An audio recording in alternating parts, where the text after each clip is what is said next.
This recording is just for you folks or for people that couldn't make it today if they want to come back and watch the session. But it's good to see a lot of you again. Today we're going to talk a little bit about financial planning, budget management.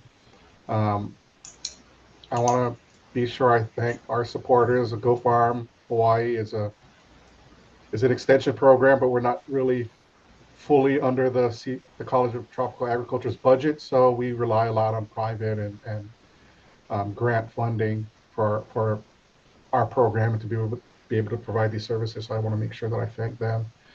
Um, just really briefly, I want to cover Zoom etiquette. I'm sure a lot of you have already gone through Zoom sessions before.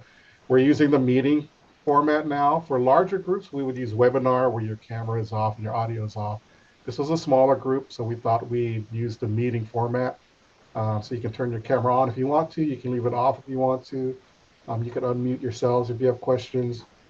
Um, we may mute you if it seems like an accident that you're unmuted or if there's a lot of background noise coming in. Please don't take it personal. I'm assuming if you have a question, you'll speak up or you'll use that raise hand emoji, which if you look on this window, if you click on that reactions, you can use the raise hand. Feel free to use the smiley face and the heart, whatever you want to use. But if we see the raised hand, Travis is going to assume you have a question and we'll unmute you if you're not already unmuted. And you can also use the chat window. I think Travis is going to try to keep an eye on the chat window. If you have a question, you want to type it in there, he'll bring it up while I'm talking. There's not a Q&A function, so we're going to rely on the chat and on raised hands or just chime in. It's a small enough group. Let's keep this very informal. I prefer that. Briefly, if you don't know already who we are, I'm with Go Farm Hawaii. So like I said, we're an extension program out of the University of Hawaii. We're primarily known for our beginning farmer training.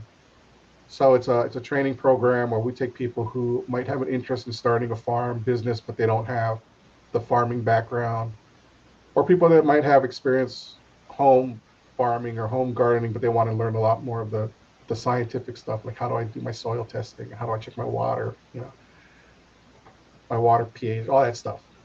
We try to give them the foundational tools. At the end, I do some business classes because we want them to not just be gardeners, but to be businesses. So I provide business consulting and business classes for those people so that they can look at it like a business and not just like a hobby, right? We don't want hobby farmers. I mean, hobby farmers are great. Our program is there to support people who want to turn that hobby into a business. But in addition to that training program, we've got consulting services. So all of you, anybody that's using Hawaii produce in their value-added products, or if they're growing something in Hawaii, if they're farmers, as long as it's within the state, we can work with them on the business side and provide business consulting services. Limited production assistance. If you have a production question, I would probably ask our coaches to work with you. If you had a value-added production question, I'll probably reach out to Anthony or Travis at the Kohala Food Hub.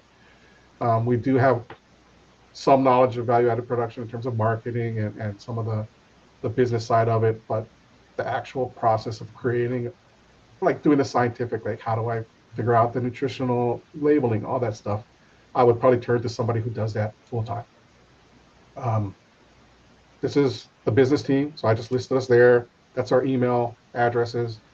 If you don't know who to reach out to, you can always reach out to me and I can connect you with the right person. Kyle has a lot of experience on the production side as well as the business side. So if somebody has questions about irrigation and things like that, I might refer them to Kyle.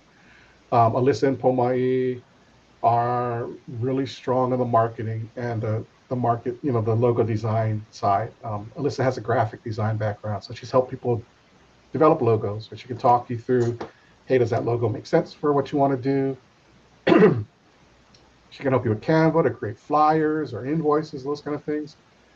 So depending on your need, you'll probably work with one of us. You can reach out to any of us and we'll forward you to the right person. On the right side of the screen is just kind of some of the things we do. I did have a quick poll, or do you want to add something, Travis? I was just going to say, I don't think that you mentioned on the right side of the screen, I don't think that we're seeing your presentation yet, so maybe we don't have that info. It would help if I shared screen, wouldn't it?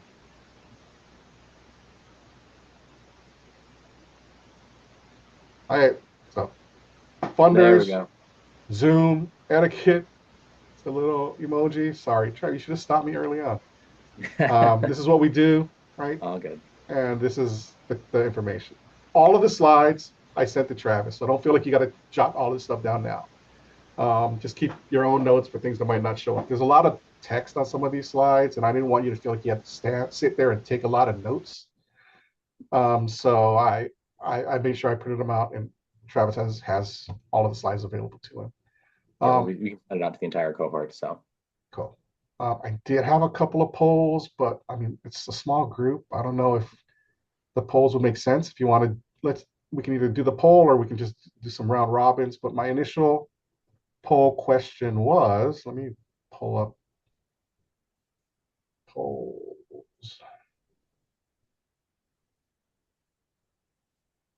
And while Eric's pulling that up, just for anyone that doesn't know, my name is Travis. I'm a manager for Kohala Food Hub. I'm an on-site manager, and I also manage our commercial incubator kitchen for anyone interested in value-added product production, processing, food truck support, anything like that at all. I'm a resource for help with the Department of Health and other subjects. Thanks, Travis. Sorry, I should have passed that off to you. Oh, no worries at all. So first question is, I just wanted to get an idea of what your motivation was for starting your value-added business. I'm assuming most of you are value-added producers. 2, 4, 5. So we've got 5 out of 8 people. Looks like a couple of you are just looking to make some side income. A couple of you are looking at making it into a full-time business. But there are, somebody wants to do it for cultural, traditional reasons, whether it's to share or to continue a product or a practice. And then there's other, I'm going to end this. This is just, what the breakdown was, which is good. The first two, the extra income and the full-time business goal, that's kind of the things I'm going to talk about today.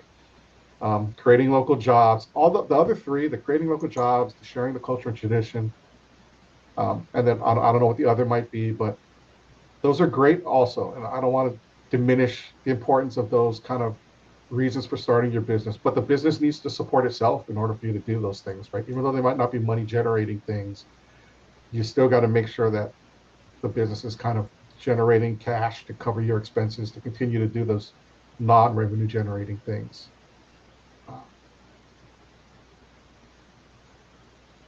Let's see. Okay, so I'll end that. I hope the poll's not blocking the screen anymore. Let's see. I have another quick poll. Sorry, I did them out of order, but let's look at the second one.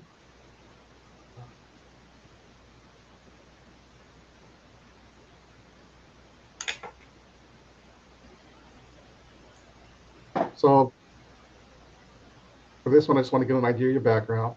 I made the polls, might as well use them. Question one is, where are you on this food business journey? Are you just starting? Are you looking into it? Number two is, how confident are you in your financial planning or your business skills? I'd love to do a quick round robin after these polls are done, just so you can all introduce yourselves and maybe let us know who you are, what your product is, what you're hoping to get out of today. But I appreciate you taking the time to, looks like 6, I think there's really only, 7 of us in here? Yeah, it's a little bit more of an intimate group today. So if I may, Daniela, you are unmuted already. Oh. Maybe you could share a little bit about who you are, what you're looking to do, and where you might be in this journey. Yes, I'm sorry. Can you hear me? Yep. Okay. Yes, I don't have a farm. Means I would love it to grow some products. Anyway, I'm Italian. My goal is to share my knowledge of making food from farm and using also a very simple product and starch and things like Italian do, you know. Like my business is my business that it will be next year anyway, will be to make pasta. I want to make pasta, and I want to make pasta with all the possible sauce from the farm, local farm, and just a goal. I'm only by myself, and I would like to share, like sharing culture. You say, yes, I'm very glad you organized this type of workshop. Um, I would like to do a little more collaboration, more exchange with other people. I don't have, I mean, I have an idea what I can do, and I can do by myself, right? I can do personal chef, I can do a very specific Italian cooking, but I would like to merge with Hawaiian um, growing farm and things because it's very similar to what we have in my country. I love that. That Little sounds great. confused. Maybe I'm confused right now, but what I want to do is to make products or to support any other company that make products and give my knowledge of what is a very simple meal for everybody with the right price. I'm very focused in price. We cannot pay $18 for 6 tomato. Like I went the Accessibility and food access. Yes, no, that is not. It's something even outrageous. You say we grow products has to be accessible to everybody for the right price. I understand we have to support the local, but when we pay so much to buy a simple tomato, that is not working at all. So people cannot pay so much, you know. And I say tomato just because I use a lot of tomato in my preparation. Yeah, just an example. No, Just an example. Yeah, striking that balance is super important in the community to support our local farmers and our members that are supporting them by purchasing their products. So, yeah, all very important. I mean, I'm on the side. If I have a farm, yes, maybe it's more. I understand all your work and supporting farming local. I really support all of you, and I'm trying also to learn because it's very difficult by myself to have all this information like financial budget. It's important that we have a knowledge of what, I mean, for a simple person, even if a person that make like a cookie, okay, you can make your cookie and go to the farmer market. The farmer market, it costs $100 just to have a stand, and how much you have to charge your cookie. Just yeah. And that's some of what Erik's going to be covering today is financial planning and things like that. So I hope this is a very useful workshop for you today and in the future. Thanks for sharing. Thank you. Yeah, no problem. In the interest of time, maybe I'm going to choose some names. Caroline, would you be willing to share a bit?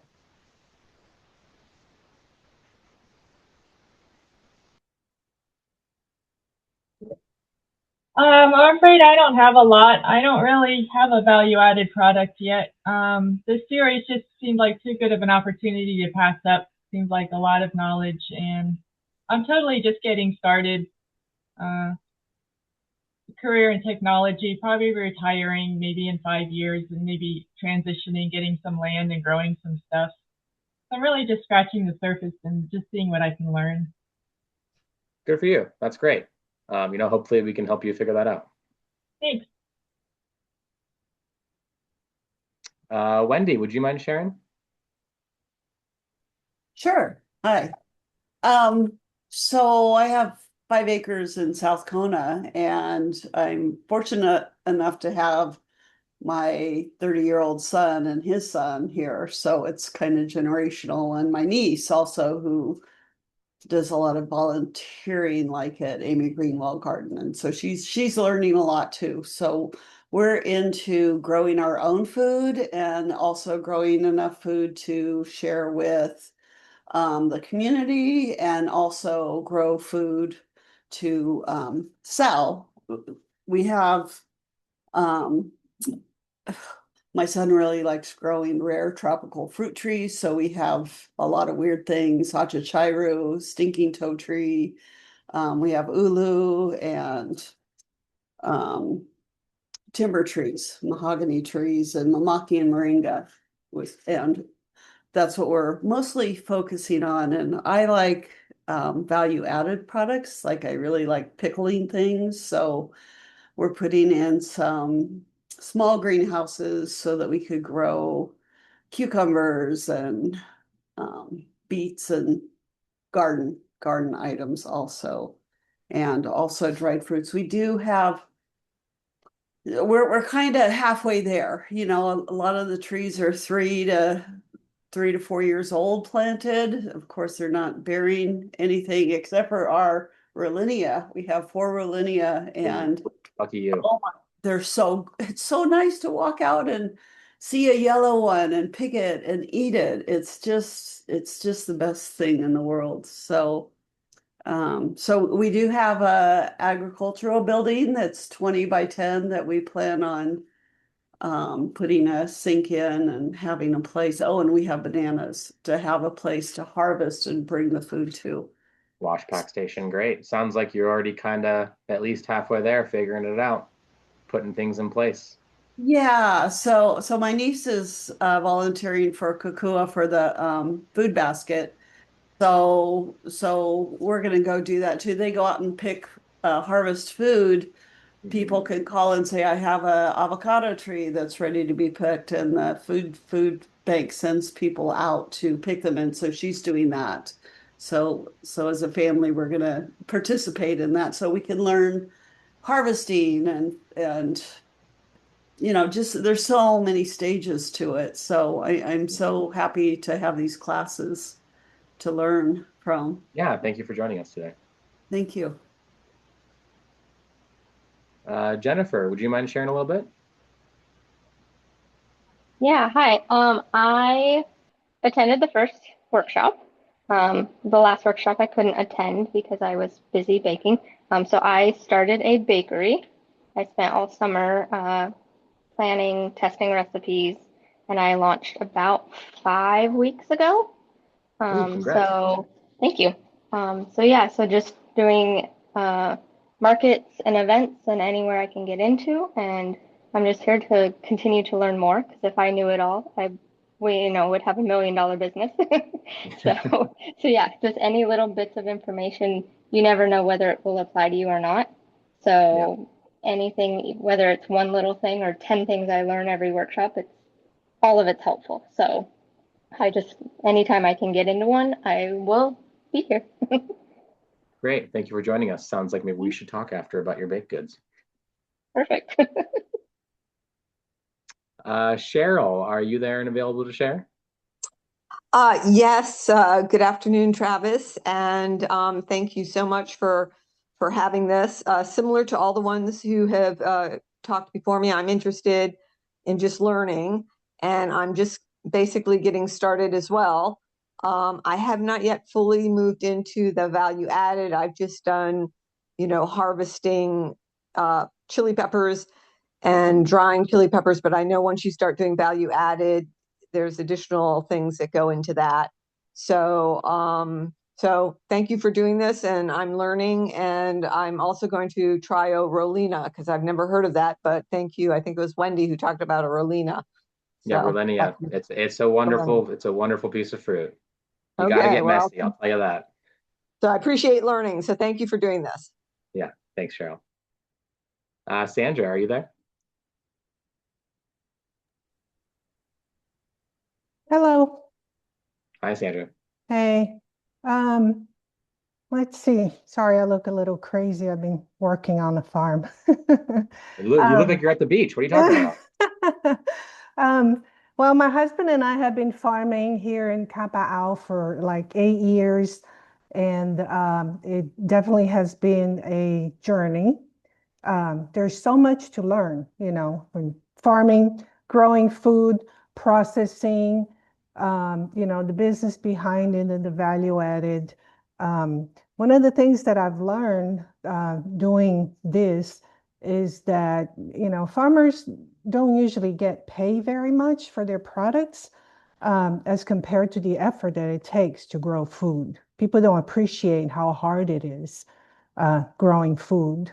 And people are always looking to buy your stuff for the least amount of money they can. So value added, has been an eye-opening to me. You can like, increase the value of your product tenfold by doing a little bit of value added to it. So I've been, enjoying learning the business side of it and what it takes, getting licenses and doing the marketing and doing all that stuff. But we sell mostly fruits. A lot of dragon fruit is our summer crop. We're starting some lilikoi, which hopefully, will turn into our winter crop. And then in between, when we don't have stuff to sell, I make candy at home and sell. So we sell fudge, and now I started making, holiday bark, which is a really good, it's fun. I like making things, and it's a fun holiday thing to do. So hopefully that'll be successful. Awesome, thanks. And yeah, Sandra sells through Kohala Food Hub, and I seriously doubt this dragon fruit's ever going to end. It's been nonstop this year. It's the longest season I've ever seen. Well, we love teaching people. We share our practices with everybody on our social media. And really, it's the way that you set up the vine and take care of the plants, and they will, in turn produce for you. So we are going to pick our last dragon fruit, I think, next week.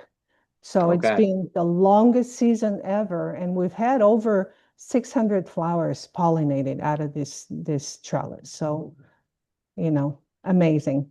Yeah, it's been an incredible one. Yeah. Thanks, Sandra. Wayne, are you there and able to share real quick?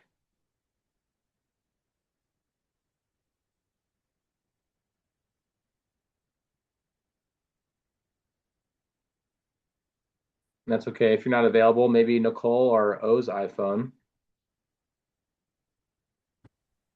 Hi. I'm just in the car driving, or I'm not driving, my husband's driving.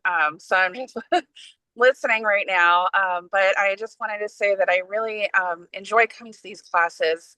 I don't have anything going right now, but I did go to college in Colorado for restaurant and resort management with a minor in business. And, so I just really like taking these classes, for, just to learn more, and maybe it'll spark some inspiration. I did the food canning class with Sandra this past summer, and, that was really amazing to learn. Hi, Nicole. Hi. Yeah, so that's why I've been taking these classes, and it's just been, amazing to learn from everybody who's had so much knowledge. Yeah, that's all. Well, thanks for joining us from the road today. Wayne or O, if you're there, you can unmute and share. If not, we can move on.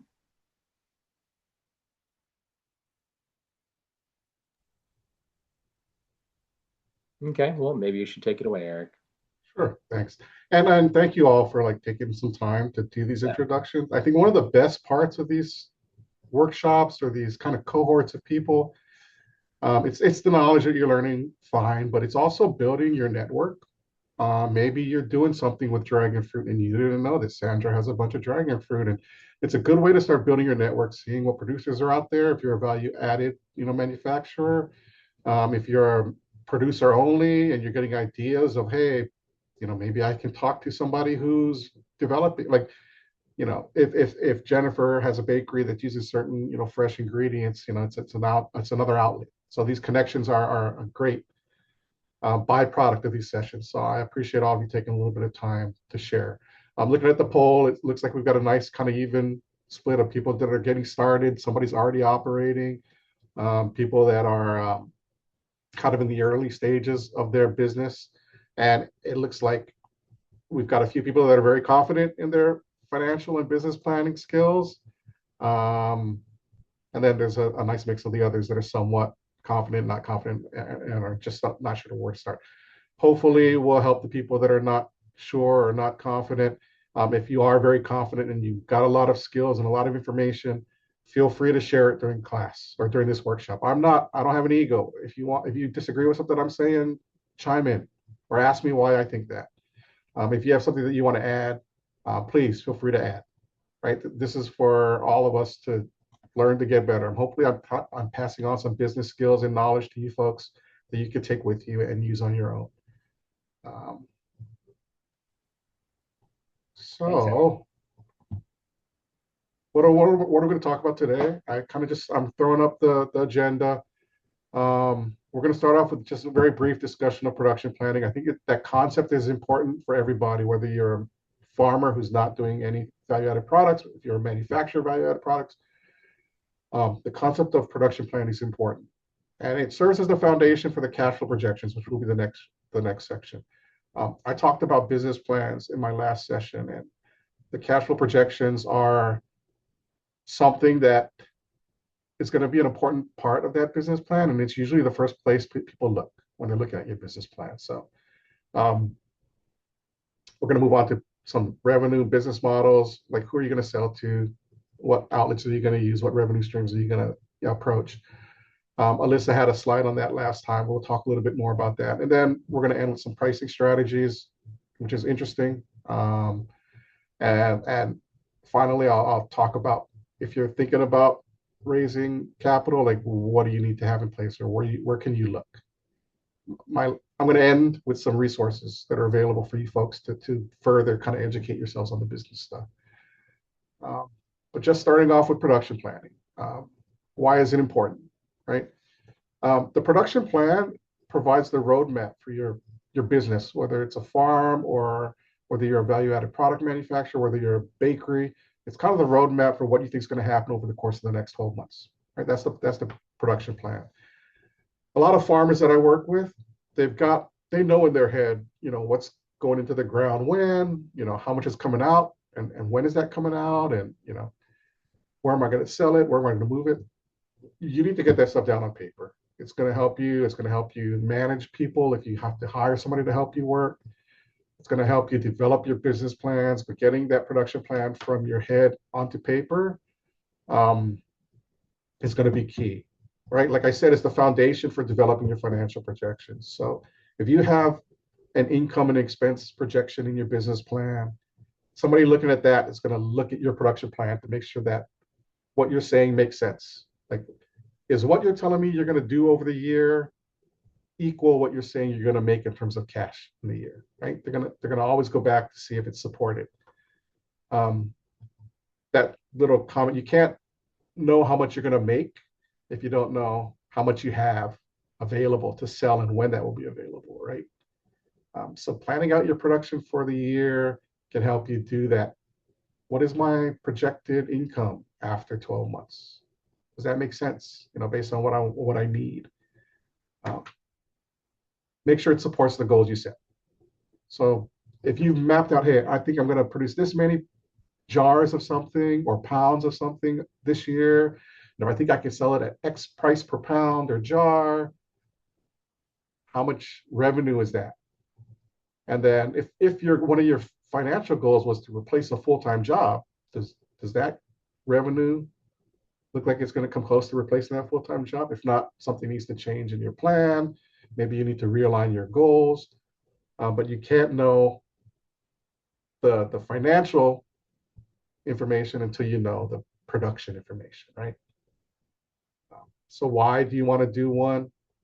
Um, if you mapped out your production for the year, it helps you know when you're going to have product available to sell. For a value-added producer or somebody creating a value-added product, that might not be as significant because it has a longer shelf life, right? Like if you develop something, it's probably got weeks or months of shelf life, so you have time to move things. For farmers that we work with, they need to know what's coming out of the ground because they need to be able to move that product. The more you have unsold, the the less financially viable you are, right? All of that stuff that they can't move, the cost of making that or growing that is covered by the stuff that you can sell. Um, so knowing when you're going to have product, whether it's fresh or value added, can help you identify, okay, who am I going to sell to? Can these outlets handle how much I'm planning to produce? If not, I need to find more outlets, or I need to find another, or maybe I need to decrease production and spread it out a little bit more because the customers I have can't move it. And maybe the shelf life is a few weeks, but hey, maybe they can't move it in the time frame that I'm giving them. I need to adjust my production activities, or I need to find more outlets, because you don't want to have stuff that's unsold. Anything that's unsold, it costs you money to produce it, whether it's fresh or value added. And the money that it costs you to produce it takes away from your profits from the other things that you're selling, right? So having a plan in place helps you kind of identify when you're going to have stuff to sell. And you can make that decision. Can I move it through my current outlets? Timing for purchases and inputs and supplies. If you know your plan for the year, you can make sure that things that you need are going to be available, or maybe you can make bulk purchases, right? If you know what you're going to produce in terms of jars during the year and you have storage space, maybe you can do a bulk purchase of those Bell jars, and it's cheaper per jar, right? As opposed to just buying it before every manufacturing kind of activity. For farmers, it's a little more important because you need to know that you're going to have enough amendments and fertilizers to support your activities, because if you run out, you're not going to have time to reorder, right? Knowing how much you're going to need in terms of your inputs, whether it's jars or fertilizers or whatever, labels, it's kind of important, especially for us in Hawaii, because we're on an island, right? So a lot of stuff has to be ordered. You can't just go to, Target or your, Walmart, or, and guarantee that they're going to have jars for you to do your next manufacturing of your jams or jellies. So you need to know ahead of time what am I going to need? When am I going to need it? It can help you plan for tasks and manage labor. If you know when you're going to do these manufacturing cycles, you can do I have enough time in the week to produce the number of jars I need to produce? Do I need to hire somebody, right? I'm planning to do a huge manufacturing push in October because I know that I'll have product available for December. Can you do all of that? You need to hire somebody, right? A farmer. I know that these are the months where I'm going to have high activity because of harvesting. Can you do all of that harvesting, or do you need to find somebody, right? The earlier you know that, the easier it's going to be for you to find somebody. It's hard to find people to work on a farm. I'm assuming it'd be hard for anybody to find somebody to help them with their manufacturing, right? The earlier you can start looking, the better chance you have of finding somebody, and the better chance you have of finding somebody that's going to be good, right? We don't want to end up just taking whatever hands we can find because we're desperate. So having your production plan for the year laid out can tell you, okay, I got to start looking for somebody because in 2 months I'm going to need help, right? And then the money side, the cash flow impact, right? Like I said, your plan for the year tells you how much money you're going to make and spend during the year. And that can tell you, hey, are there going to be months when I'm low on cash and I might need some money to pay for my expenses? If you get a big month or you have a surplus of revenue because you sold way more than you thought, you can know what expenses are coming down the line, right? Can I cover some of my lower production activities later in the year because I've got this money now? You can manage your cash a little bit better by having a good cash flow projection, and that's going to be determined by having a good production plan, right? That bulk purchases thing is kind of what I talked about with the jars already. If you know your activity and you know your usage rates for whatever it is, inputs or fertilizers or whatever, if you're a value-added producer and you need fresh raw produce, right, you got to make sure that your manufacturing times tie into when those farmers are going to have that produce available, right? Plan that out ahead of time. Don't figure, hey, I'm going to do a lot of this jam at the end of the year because I can sell it all in December. And it turns out that nobody's growing it because that's a bad season for it, right? So plan it out ahead of time, plan it out for the year. The next couple of slides, it's kind of geared towards farms. So I apologize. I know this is a kind of a commercial kitchen value-added production group, but it's just kind of outlining what I'm talking about, right? For a farmer, if he knows, hey, this is what a week looks like for growing salad mix, right? I know what I'm going to need in any given week. I know when I'm going to have salad available to sell. So it's the same thing if you're doing a value-added product, right? I'm going to manufacture in week 1. I'm going to do labeling in week 3. I'm going to sell it to the market in week, whatever, 6, 7, 8, right? Knowing that production plan is how you develop your cash flow projection, right? So based on what's happening in that plan for the week for salad, this guy knows you can't make any money until week 7, 8, and 9.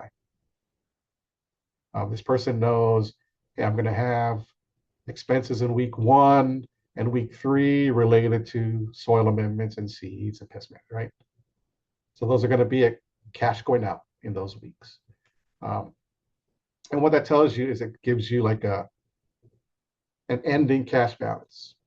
And we'll talk about this more in the next section on cash projections. But it tells you, hey, based on my production plan, this is what my cash flow looks like. Based on my cash flow, this is what my money looks like. But you can't do that cash flow, which is the most important thing, unless you know what you're planning for your production activities. That's kind of just a quick 10-minute spiel on production planning. If you're trying to create a complex production plan and you need help, talk to me. But you need to know what you're going to be producing in order to know how much you're going to be able to make. Travis, did you want to add something? Yeah, I was just kind of curious if there were any readily available tools for a new entrepreneur, business owner, someone looking to make this kind of, production planning. Is there something you recommend or something that's available through GoFarm?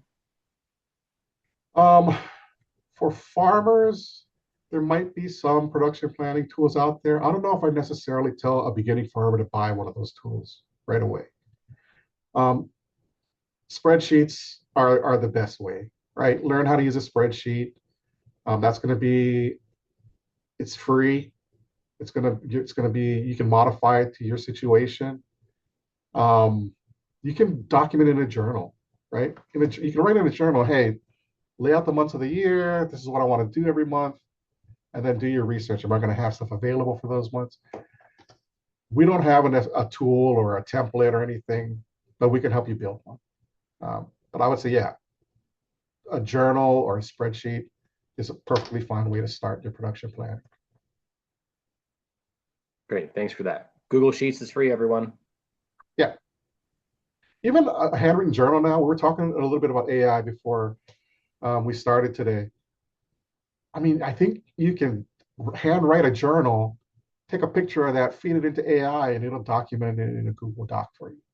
Like, I think that's where we're at now. Terminators are going to take us over pretty soon.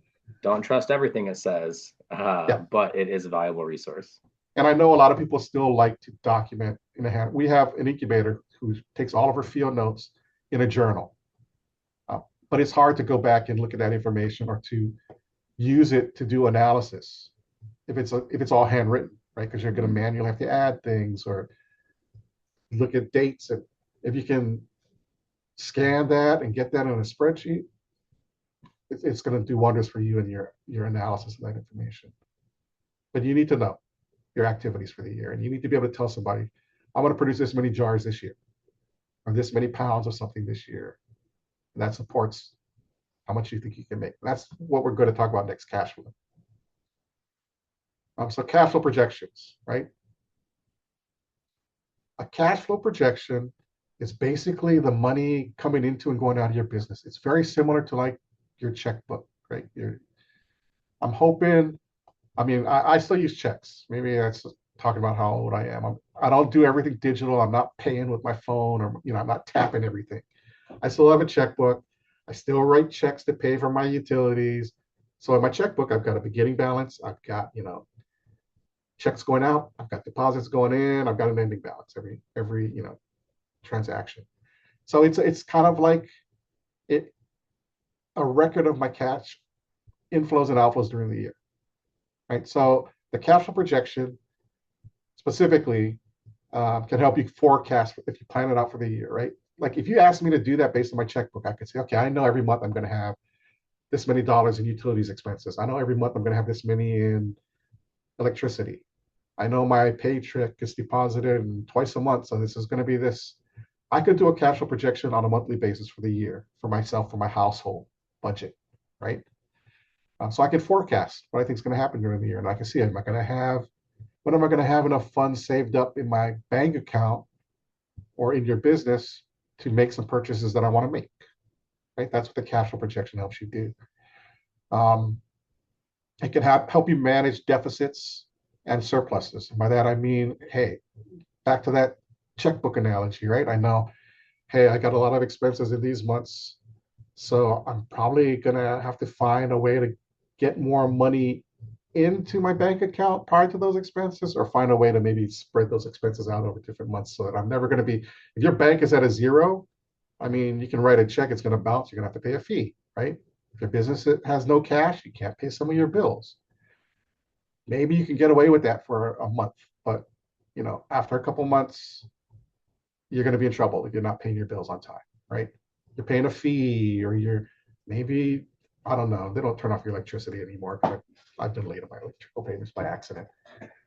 But you don't want to be in a position where you've got consistent months where you don't have enough cash to pay your bills, right? Alternatively, right, you might have a month where, hey, my checkbook balance is super high this month. My business balance, cash balance is super high this month. I'm going to go out and buy this tool that I will always want. I want to buy this shiny tractor or this super clean dehydrating machine, right? Because I got an extra $1,000 in my bank account for my business. But you need to know what's coming up, right? Maybe you have expenses coming up in the next couple of months that are going to use that surplus. You don't want to get too excited, right? You want to be able to know when you have a surplus. Hey, is that a true surplus? Am I going to use it later? Maybe you have months later down the line where your expenses are going to be high, your sales are going to be low from what you think is going to happen in terms of activity or traffic. So maybe I shouldn't spend that $1,000 right now. Maybe I should make sure I hold on to it because it's going to cover some activities down the line. That cash flow projection is basically, it's kind of like your budget for the year. It's like cash-based profit and loss projection. So by cash-based, I mean your cash flow projection should only reflect actual money going into and coming out of your business, right? That last bullet point that most businesses feel, there's a lot of businesses that had great products, but they didn't do a good job managing their cash. They weren't able to pay their bills, and they went out of business, right? So a lot of businesses could be a great idea or a great product, but if they don't have enough money to pay their bills, they're going to go out of business sooner than the person that can't manage their cash. So things you need to think about when you're doing your cash flow projection, right?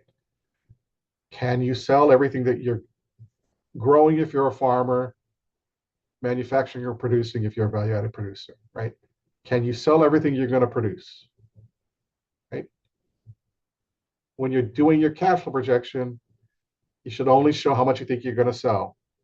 So if you think you're going to produce 1,000 jars of something, but you're only going to be able to sell 800 because you're going to give away some, you're going to donate some. Your cash flow projection should only reflect the 800 that you think you're going to sell, right? Your expenses are going to be all that 1,000 because you have to pay to produce that 1,000, but you're only going to sell 800 of it, right?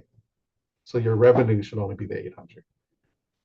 It's the actual, think about it like I said, like your checkbook, right? When you write a check, when you make a deposit, right? That second bullet point is just, it's kind of to make sure that you know, most cash flow projections are going to be by month, like a monthly basis. So let's say you buy 100 jars of something and you're going to use 50 jars a month for 2 months. The expense layout for that 100 jars is going to be in that first month. It's not going to be spread out over the months that you're going to be using it, right? This kind of applies a lot to farmers because they might think, hey, I'm going to buy this many tons of fertilizer, but that fertilizer is going to be for the rest of the year. So I'm going to spread it out over the year. You show it on your cash flow when you're going to pay for it, right? For money coming in, some farmers do a CSA, and you might do a CSA for your value-added product where somebody buys a subscription, right? Subscription-based operation. They pay for it up front. You deliver them a product or a little bag of goodies every week for 8 weeks.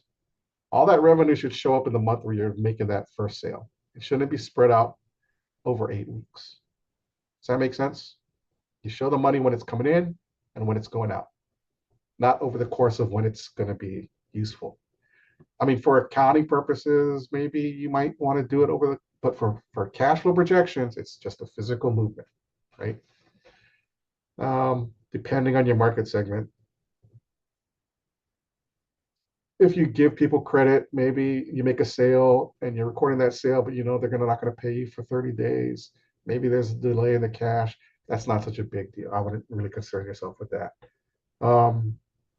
Unless it's significant, right? If somebody's buying, if you're selling your CSA and you're letting them pay every week for 8 weeks, then you show it over 8 weeks, right? If that's the option that they have.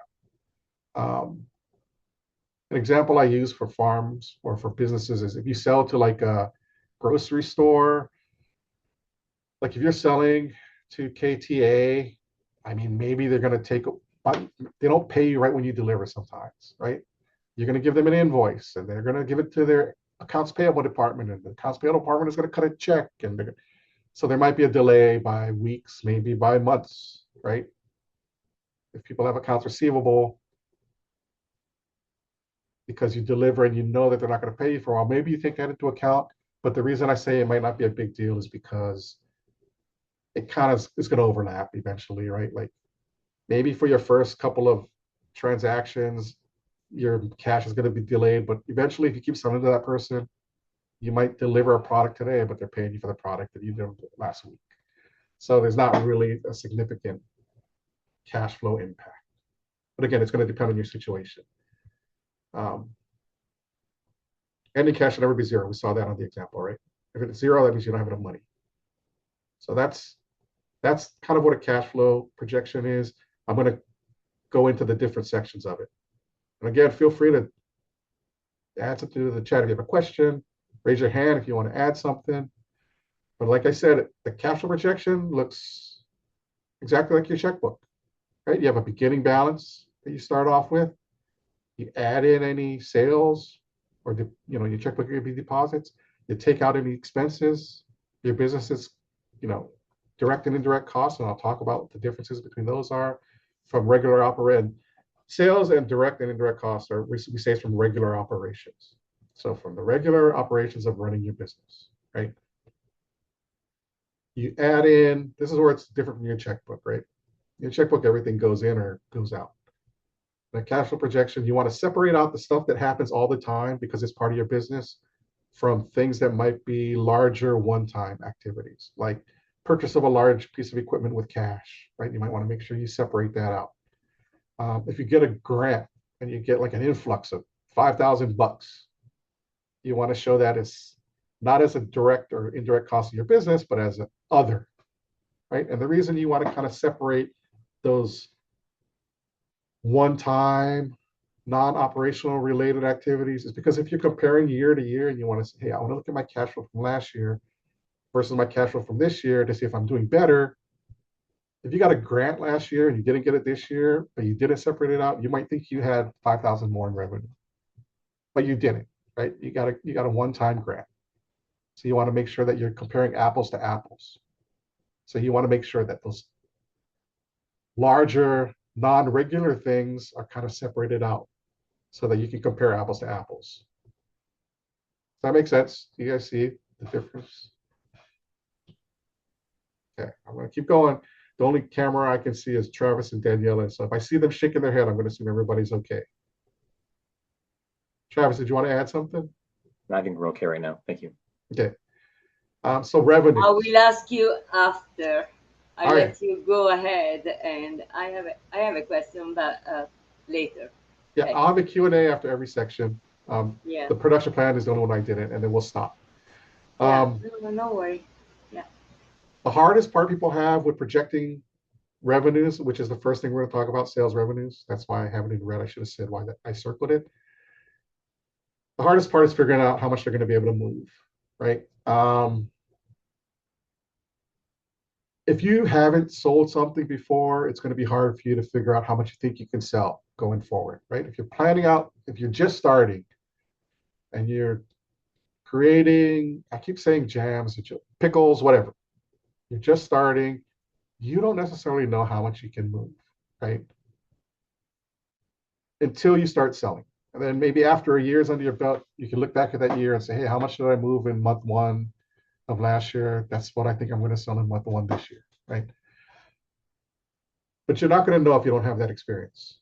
And the best place to start is with, the best place and the only place you can start is with your production estimates, right? So how much can you manufacture? Okay, if I can manufacture 100 jars a month, I'm going to move 80 jars of that because I'm going to keep some, give some away. Maybe I can move 70% of that 80, right?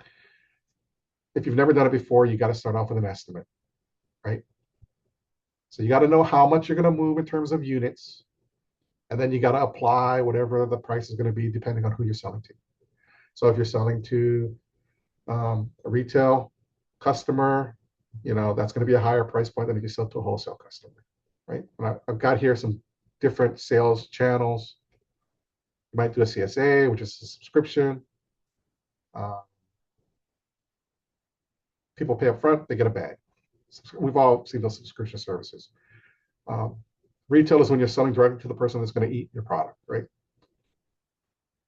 Pros is you're going to get the highest price point, so the most profit because there's nobody between you and the customer. You've got direct contact with the customer, so you can do a lot of market research when you're selling retail. If you're selling at a farmer's market, you could talk directly with the customer, see what kind of stuff do they want, why are they buying it, like what's appealing to them. The cons are you're moving smaller dollar amounts, right? And it's more work for you because you're interacting with every individual customer. But those are the trade-offs of selling retail, right? It's more labor on you on the sales side. And you're probably going to be moving single-digit units to individual buyers as opposed to wholesale, where you might be moving hundreds or cases of product, right? The pro is that you're moving much more product, right? Less labor for you because that distributor handles delivery or that grocer is who's going to sell it to the consumer. You've got a bigger reach, right? The con is the lower price. So when I have discussions with people about wholesale versus retail, they always want to know, well, why should I sell wholesale? I'm not going to be able to get that much money. You can move a lot more product. So you got to do that analysis yourself. Is that lower price point, but moving that much more volume, what I need for my operation? Because of maybe you have labor constraints. You can't do all those sales, right? You don't have a lot of contact with your customers. So that point, if you're using a wholesale outlet, you can't use that to build your brand necessarily because Some grocers will just throw your stuff on the shelf and doesn't really have a label on it. If you're doing a value-added product, you still got that going for you, is that your brand is on your label. If people are already familiar with you because you've started out selling at the market, they know what your logo looks like, they can look for it. That works much better for a value-added producer than it does for like a fresh produce farmer, right? Unless you put a sticker on everybody knows what the Dole sticker looks like, right? Most farmers aren't putting stickers on every individual unit that they're selling. For a value-added producer, if you've already built up that brand awareness, maybe it makes sense to start selling wholesale because you don't need all that marketing, right? People know who you are, they recognize your logo. Maybe now's the time. You built up enough following that you can sell, take a little bit lower price point because you want to be able to reach more customers. So when you're projecting out your sales for the year, if you don't have experience and you don't know, hey, I'm going to sell 50% wholesale, 50% retail, all you can do is figure out what your plan is going to be and project out the year and correct it as you go. And then next year, after you've got a year of experience under your belt, you'll have a better idea what that's going to be. So your first kind of initial financial projections are probably going to be not as super accurate because you're basing it all on estimates. You don't know what kind of traffic you're going to get into your bakery. Right? For a bakery, it's even how many products do you have? How much you're going to move? It might be harder until you've got a year of activity under your belt where you know how much you're moving every month. What's selling better than what, right? This slide is just kind of showing the example, right? Again, I apologize, it's for a farm, but they've figured out the production. So this is what their manufacturing or production estimates are going to be for any given month. And then they multiply it times their retail price because that's what they're going to sell it. This is what they're going to make in terms of revenue. This is the cash flow revenue projections for a year. But again, the hardest part is going to be if you don't have experience selling that, you're going to have to base it on your best guesses based on how much you can produce and then adjust it for the next one, right? Do whatever research you can. If you're basing it on the number of, if you're going to sell to tourists, right? Find out what tourist volumes are moving through the outlets that you're going to sell to if you can. It's going to be based on research initially until you've got actual experience data to rely on. That's revenues. Revenues is always hardest. You don't know how much you're going to sell until you start selling. Right? The next section is costs. Costs are much more easy to project in a cash flow projection because you know what your expenses are going to be, right? You know if I'm going to manufacture this many units, this is how many jars and how many labels I'm going to need. This is how many hours I'm going to need to spend. This is how much, how much can I produce in an hour? I'm going to have to, this is, the cost of an hour of the commercial kitchen usage, right? You know what your utility bills are going to be after a couple of months. Like I said, I can project out my home budget easy for the next year because those utility bills are always about the same. Those electrical bills are always about the same. The water bill is always about the same, right? I'm old. I don't go out a lot. I know my entertainment budget is never going to be more than X number of dollars. My buying food, because I don't cook myself, budget is going to be higher. But you know what I mean? You're going to know what your costs are for the year. So this is going to be a little more accurate. Your production plan is going to tell you what your expenses are going to be, right? What do I need to create this product that I'm selling? When do I need to buy those things? It's going to be based on your production plan. You put it in the appropriate month, right?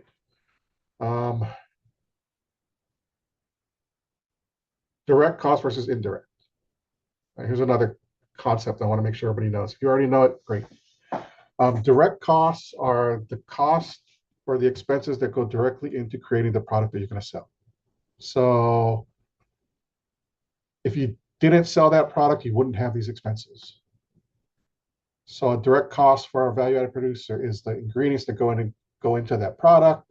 It's the jar, it's the label, it's all the things that are directly related to creating it. If I don't do any manufacturing, I'm not going to have those expenses, right? They're also called variable costs because they'll vary depending on your volume of production, right? So if you have high production, those costs are going to go up. If you have low production, those costs are going to go down. So they're variable based on your level of production. Direct costs, variable costs, those are the kind of their examples. These are just some examples for a farm operation, but like I said, for a manufacturing business, it's going to be, your inputs, your jars, your direct labor, ingredients, your raw produce that you're using, all the things that go into creating that one sellable unit. It's directly related. If you don't create it, you're not going to have the expense. Indirect costs. It's called indirect because it's not directly related to what you're going to sell, right? People call it fixed because it stays the same every month. Like I said, my utility bill and my electricity bill tends to stay the same every month, regardless of whether I'm, doing a lot of activity in the house or not doing a lot of activity in the house. Same thing for you folks. People call it overhead or back office. It's the cost of running your business that aren't directly related to your product, right? If you're not producing anything, you're still paying rent, right? If you're not manufacturing any pickles, you're still paying your monthly cell bill or liability insurance, whatever. These expenses are going to always occur regardless of the level of your manufacturing, right? You can't necessarily associate it with anything particular, right? Any particular product. It's your overhead stuff. And these are the things, like I said, maybe you're gonna not know it right away, but as you get a couple of months of experience under your belt, you're gonna know what your monthly expenses are, right? In terms of the monthly bills for running your business.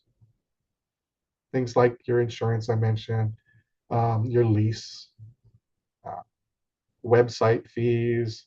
If you're using Square, that's gonna go up and down based on your level of sales. Maybe I would put Square fees on direct, but hopefully this makes sense. Once you've kind of figured out your indirect and your direct costs, you lay it out in the month you're gonna have them, right? Again, most cash flow projections are on a monthly basis, not on a weekly, not on a daily. Sometimes you can just do it annually for the year. But if I know my direct expenses and I know my indirect expenses, I can lay it out in the months when I think I'm going to spend it. And then I'll know what my expenses are going to be any given month. Right? And then other are what I mentioned before there. Maybe it's startup expenses because you have to buy a big piece of equipment. Maybe it's a grant inflow of money. You just want to make sure that you reflect those as something outside of your regular operations. And that's mainly for analytical purposes. I don't want to rehash that. Once you've done that, you've projected your revenues, you've projected your expenses, you can figure out what your profit or loss should be for a given year, right? You can see how much money you're going to have at the end of any given month. So in this example, right, this person clearly in January and February, they're going to have a negative cash balance, which means you got to find $200 so that you can cover your bills in January or December, sorry, right? Or you're going to have to be late on your payment for, what is that? See, maybe there's nothing they can delay. So they got to find a way to they got to have more cash come into the business, whether it's a loan, a personal loan, whatever, to cover the bills. Because what can they can't delay any of these expenses, right? They're at negative $200. It's not like they can delay paying the farmer's market fee because they're going to have to pay the fee to move their product. They can't, maybe they can not use as much gas, but like that's hard to determine, right? Sell bill, like there's nothing there that they could move. So they would have to find a way to bring in more money. Or maybe, you know what, this wash station is going to cost me $2,000 in month one. Maybe I got to do it in month 3, right?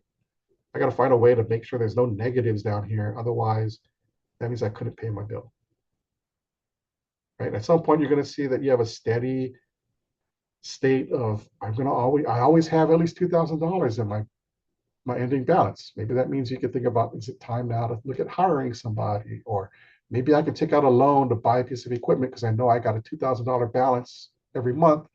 I can pay that off every month, right?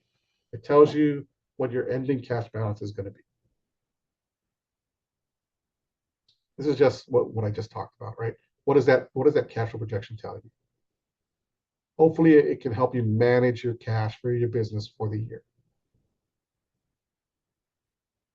Any questions on cash flow projections? Danielle, you had a question. Are you holding it in, or?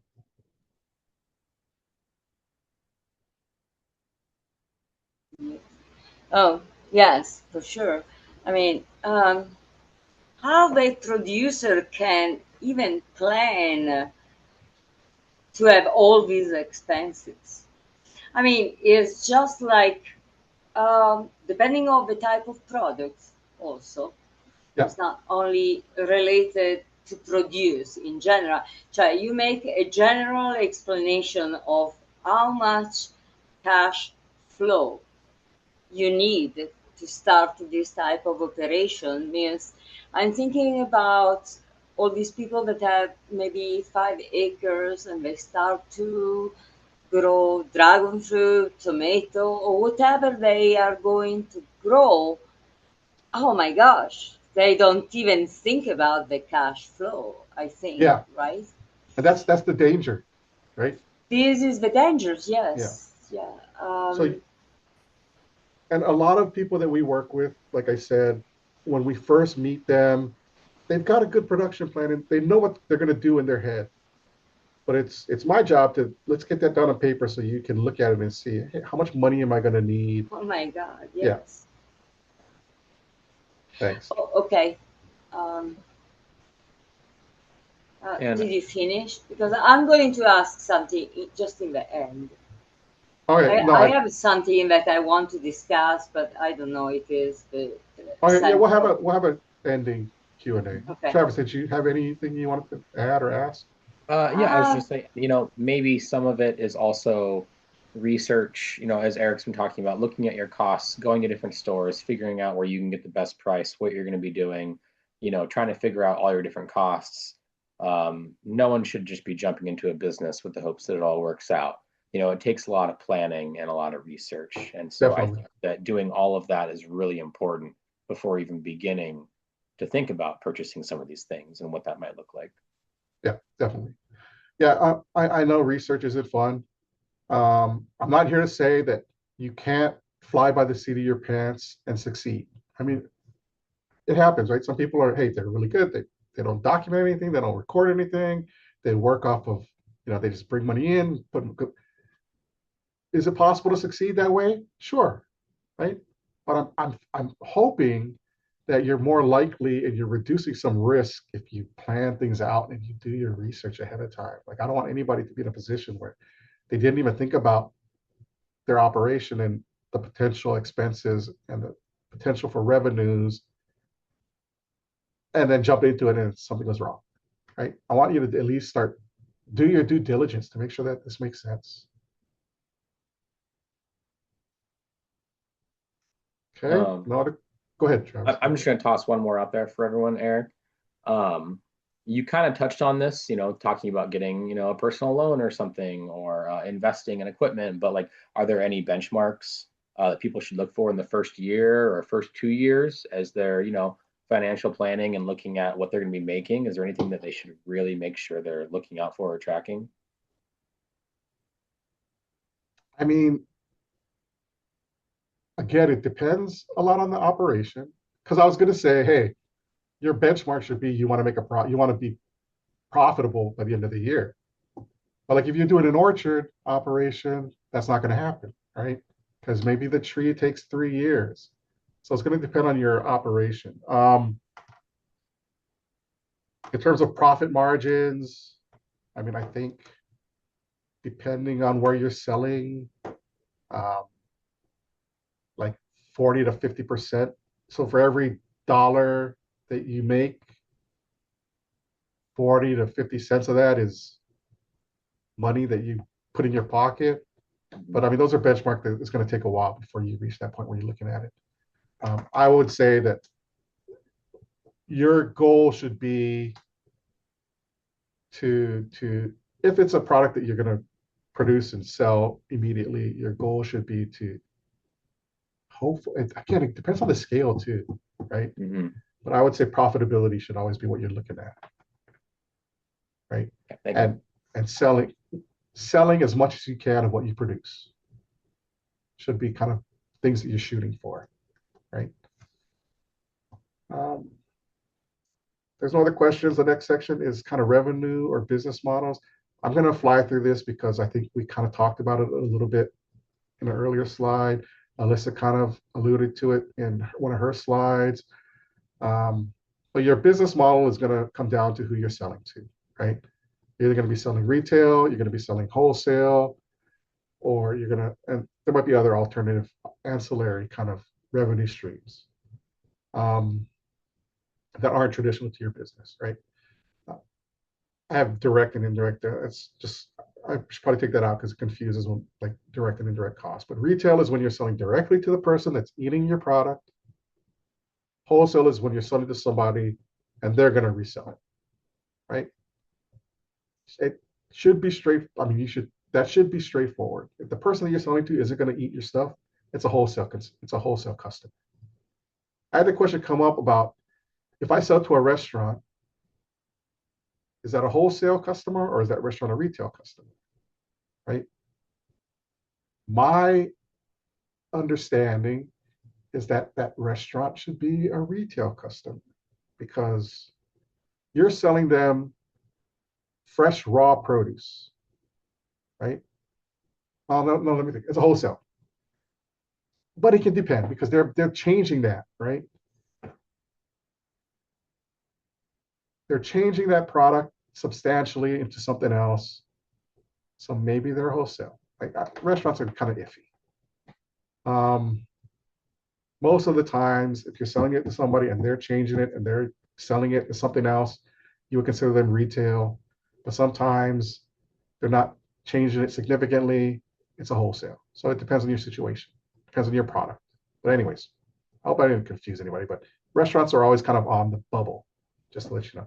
It's always safe to consider them a retail customer and charge them retail general excise tax, and then you're covered.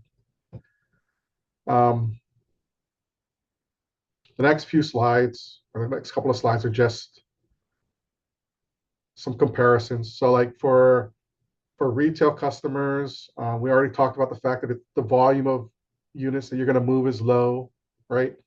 The margin is going to be high because you're getting the highest price point, but there's a high labor requirement on your side.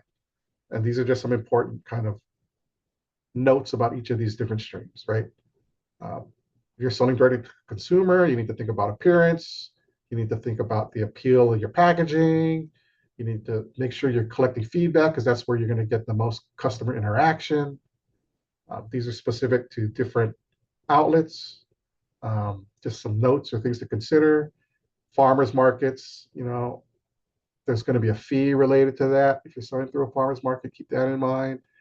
Some markets are price controlled. If it's a county sponsored market or a state sponsored market, sometimes they're price controlled, so you can't price as you wish. You got to price it with whatever they tell you. Farm stands, it gets iffy. Are you going to pay for a late? You're going to need somebody to be there 24, not 24/7, but for the times that it's open. So that's a labor expense. How much you're going to move? Is there a lot of traffic to justify a farm stand, right? Some people use the honor system, which is great in utopia, but a lot of times people don't pay for what they take, right? So these are just some examples of direct to consumer streams and the positives and the pros and cons of moving it that way, right? The wholesale, we talked about already, that you can move more product. And these are just some examples of different wholesale markets. I threw restaurant in wholesale because I'm not sure. But a restaurant isn't going to move as much of your product as a grocer is, right? Restaurant's going to probably take tens of pounds of produce or tens of units at a small, to sell of your stuff at their restaurant. Grocers are going to probably move more product. Distributors who support and supply multiple grocers are going to have a high volume of stuff that they can move, right? But again, the price point is going to get lower. You're going to get a lower price point from a distributor because they're selling to a grocer, and then that grocer is going to sell it to a consumer. So keep in mind, the more hands that touch your product before the end consumer, the less profit you're going to make as the business, right? As the manufacturing or producing business. I'm not going to go through and read these notes for each of these different streams, but they're there for you to look at, right? The things that we talked about that were important.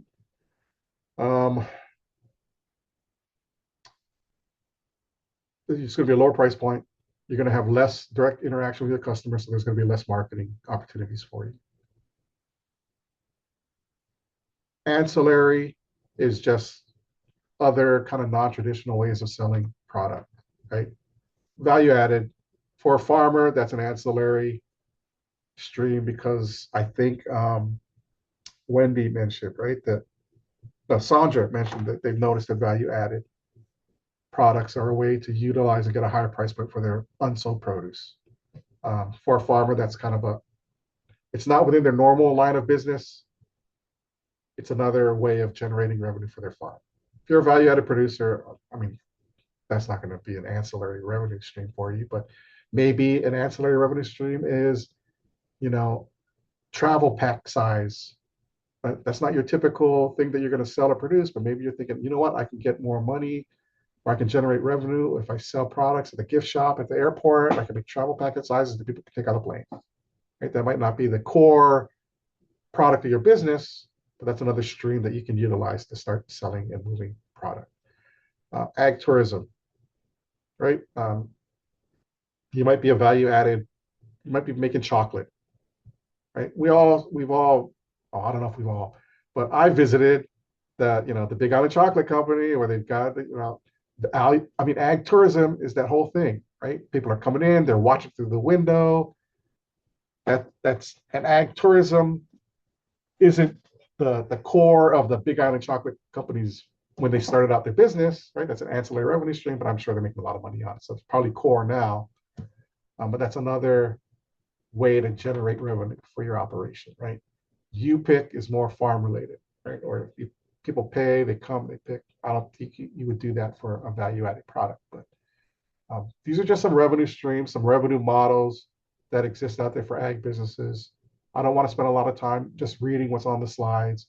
So I encourage you to look at them. If you have questions about anything, or if you want to talk to me about something in further detail, we can.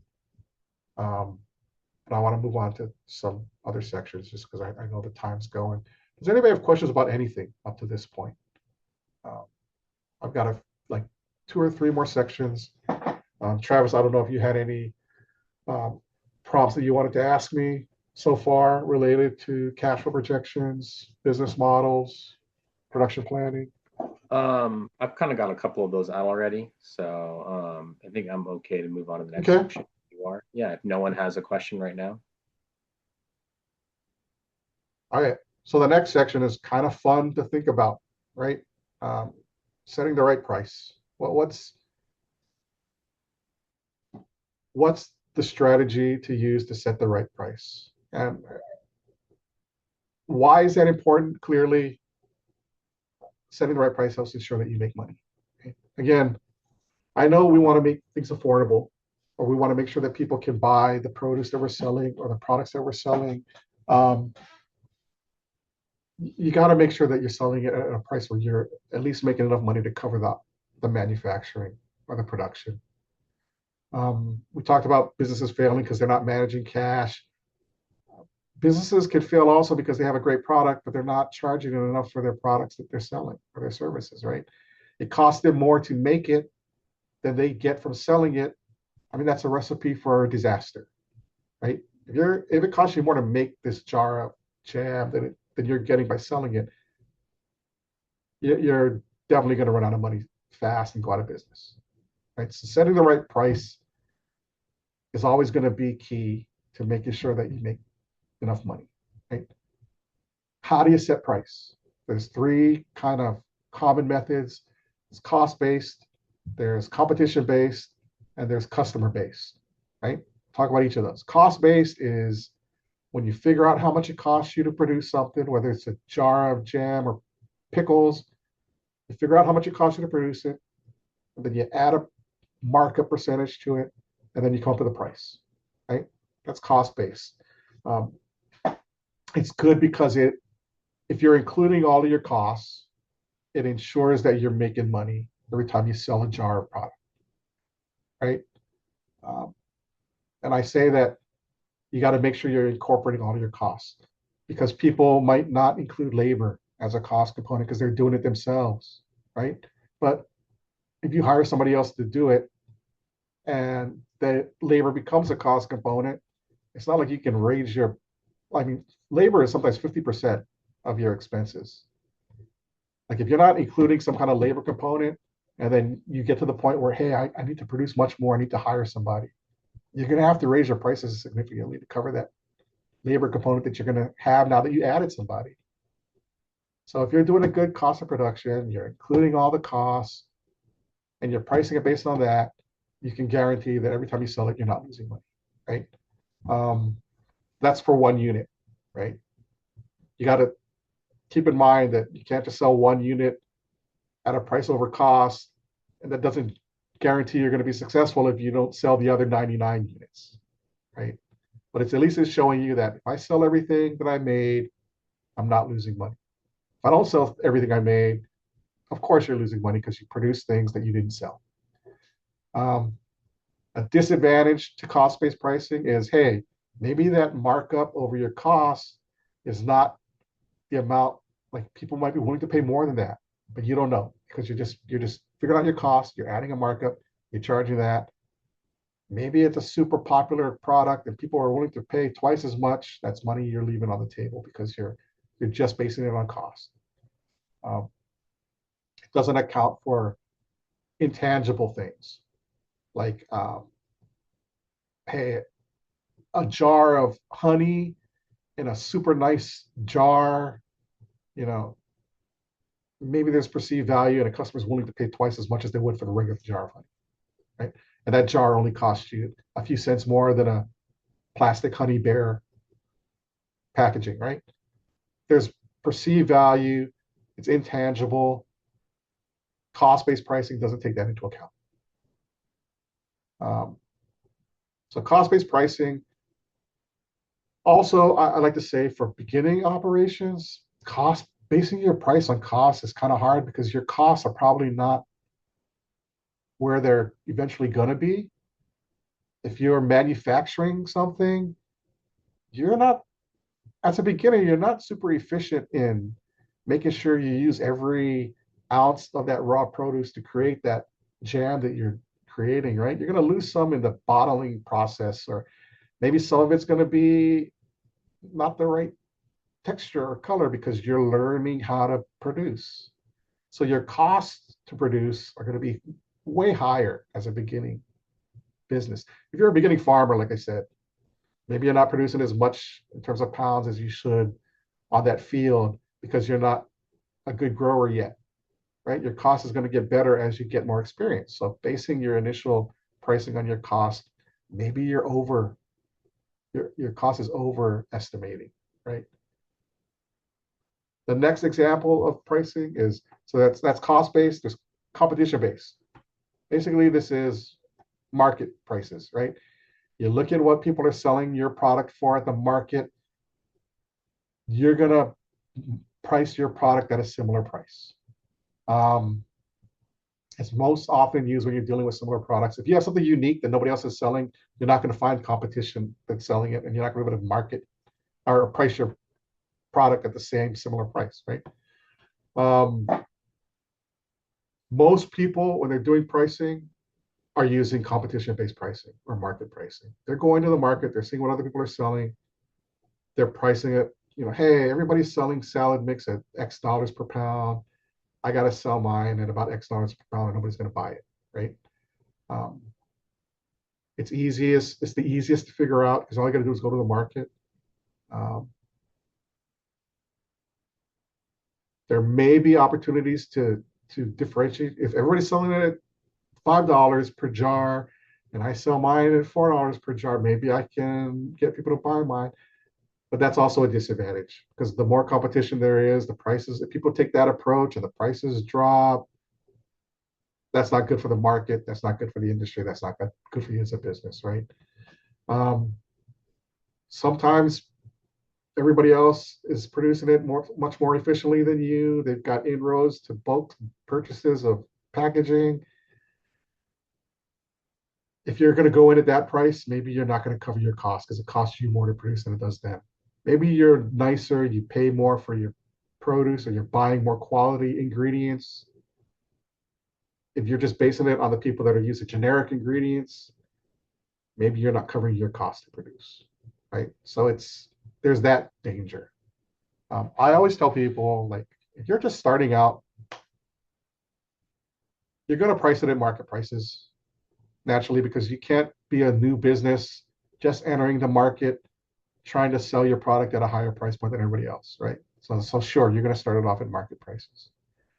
At some point, do your analysis to make sure that you're covering your costs, because if you're not, it might be a time to pivot to a new product, maybe find other markets to sell it through, change something in your production practices to lower your costs. If you're going to keep selling and producing that product, you got to make sure that you're covering your cost to produce at some point, maybe not initially. So it might be okay to start off with competition-based pricing. Eventually, you want to move to cost-based and make sure that you're making a margin off of what it costs you to produce. The last example of pricing is customer base. And that's setting your price based on what the market will pay. It's super hard, right? Because you're going to have to do research. If you're producing something that nobody else has produced, there's no way to know what people will pay for it, right? Maybe you could start off at a high price and you have to lower it until people buy it. Like, if there's more effort involved when you're trying to base it on the value that a consumer will put on your product, if there's nothing comparable on the market, right? You're going to be able to, if you could find that number out, this is the opportunity to make the highest price point, right? If you know that everybody will pay this much for your product because there's nothing else out there on the market, you're going to get the highest margin using that pricing method. But it's going to take research, right? You're going to have to do a lot more research. You're going to have to figure out what the potential that people are going to pay is. It's not something that's easy to calculate, right? And most likely, I don't know if maybe you are producing something that's totally different than anything anybody's ever seen. And this might be something that you start needing to look into. Most of us are creating something that's some semblance of something that already exists out there. So I don't know if customer-based pricing is the way to go. Maybe you're creating a jam or jelly that's more using better ingredients than everybody else, but it's still a jam or jelly. So you can always say, hey, you know what? The ingredients are better. I can mark it up a few percentage points. That's not true customer-based pricing. I think a good example of customer-based pricing, maybe it's that what is that chocolate that everybody's, the Dubai chocolate thing, right? Like, I don't know what that is. Is it just pistachio colored chocolate or something? But people are paying way more than it costs to produce that product because of the intangible demand from the internet, TikTok or Instagram or whatever, right? So the prices that people are selling that at are customer-based pricing. It has nothing to do with what other chocolates are selling for. It has nothing to do with how much it costs them to make. It's all based on what they think they can get from the consumer because of what people are, because of the popularity of it and the lack of being able to find it. But again, that's a hard pricing strategy to use. We talked about like where the market or the outlet affects your pricing. the next couple of slides are just to make you think about that. There's a 30-30 rule of thumb. It's a general rule of thumb that there's going to be a 30% markup every time the product moves from one hand to another. So if you sell it to a distributor, they're going to mark it up 30% maybe before they sell it to the grocery store. The grocery store is going to mark it up 30% before they sell it to the end consumer. That 30-30 is a general rule of thumb, but it's going to change. It's going to differ, right? Below here, I have some examples, like depending on the distributor you use, it could be anywhere from 10 to 45%. Like there's no, everybody uses this percent.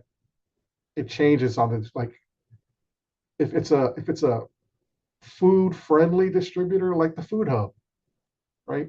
They're probably not going to mark it up as high when they move it to a grocer or to somebody else. Or, you know, versus if it's a, I don't want to throw any names, if it's a generic big box distributor who they just take everybody's food, they put their own label on it and they move it, they might mark it up like 30%, right? Because they don't care. Hey, you pay my 30% markup or you buy from somebody else. So it will fluctuate. Same thing with the wholesale markets, right? Like a club, like a small neighborhood grocer is gonna, maybe they'll pay the farmer or the manufacturer a little bit more because they don't need as much of a markup because they've been in the same location for years. It's already paid for. They don't have rent.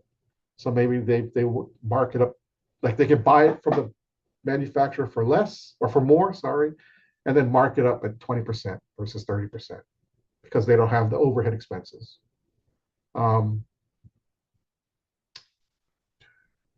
Versus like if you're selling to a high-end store, right?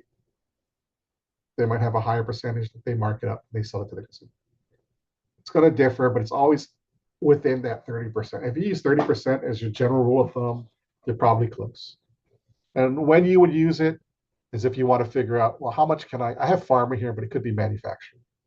How much can I expect to get, right? If you can look at what they're selling for in the market, you can back into what you think you might get. So like, let's say you go to the market and people are selling your honey in the same size jar as you for $3.92. Hey, you know what? They probably marked it up about 35%. If I back into that, I just do the $3.92 divided by 1.35. Then I know the distributor probably, if they went to a distributor, they probably sold it to them at $2.90. If I sell it directly to the grocer, I could probably get $2.90, right? If I use a distributor and they mark it up about 45%, then I'll probably only get $2. So you can kind of back into what you can make based on what the market price is using that 30-30. And again, I can't give you the perfect percentage because it's going to differ based on the outlets that you're looking at, right? And based on what their overhead is. But 30% is a general rule of thumb that's probably close enough. This next slide is nothing scientific about this slide. When I looked up pricing research, I just found fun things to think about and consider when you're pricing your product. We all know that, I don't even know if it's still the number 9, maybe it's a different number now, but there's that magic number 9, psychological. These are all psychological strategies that people in the market have noticed from consumers, right? Like people sell things at $19.99 or, you know, the thought of and the psychology behind it is that human beings tend to round to this, like they tend to ignore the least significant digits. So if they see $19.99, they think it's $19, right? Not everybody. I mean, some people will round it up saying it's $20, but psychologically, if you see $19.99, you think, oh, and something that's 20, you think, oh, wow, that $19.99 is much better, even though it's a penny, right? It's amplified by when you use like this small. So that's why when you go to the market, you'll see the big number and then the small cents number is tiny because they know that psychologically, as a human being, our brain function looks at the 19. Even though this is $20, we see as 19, right? So that's why for a long time, I don't know if it's still, people are still doing it. You'll see things at $1.99 or $1.89 or whatever, because they know you're not going to consider that 89 cents or that 99 cents. It's going to boost sales, right? Sale price markers. 39, like having just a sign saying this is my price, maybe isn't as effective as if you say, hey, regular price is $48, it's on sale for 40. It gives perceived value to the consumer, right? If you had these two things marked, if you had two products, right, next to each other, one said $39, one said regular is 48, but it's on sale now for 40, how many of us would say, hey, that's normally it's $50, but I'm only going to get pay 40. It's only $1 more than the $39 one. I'm going to buy the $40, right? Again, this is also, I don't know if there's any facts behind it. It's a psychological thing. And not everybody thinks the same way, but the majority of people do, right? Another strategy is comparative pricing. For a farmer, particularly, they've got off-grade produce. Maybe if you're a manufacturer or value-added products, you might have ugly breads or cans with dents in them or something. A lot of times people think, hey, I'm just going to show my good stuff and I'm going to sell that. But there have been studies that said, hey, if you have the good stuff at your regular price and you have the off-grade stuff at your off-grade price, both, it gives perceived value to two consumers, right? The person that wants only the best stuff is saying, hey, you know what? This is a little bit more, but look at how much nicer it is than that other stuff. I'm going to buy that one, right? The people that know there's no difference in the appearance, if you're going to use it, will say, hey, look at how much they're selling that nice stuff for. I can buy, it's got the same nutritional qualities. It doesn't look pretty, but I'm not a restaurant magazine person. But look at the deal I'm getting, right? So there's perceived value by putting them side by side. Does that move more product out? That's just, I know the majority will say, hey, let's put only the nice stuff out, leave all the ugly stuff in the back. But sometimes if you're putting them side by side, you're appealing to two sides of the consumer. Now the consumer's a little more educated, maybe that's a good practice, right? That rule of 100 is another psychological thing. If you're selling something for under, if the price is under 100, you should give percentages.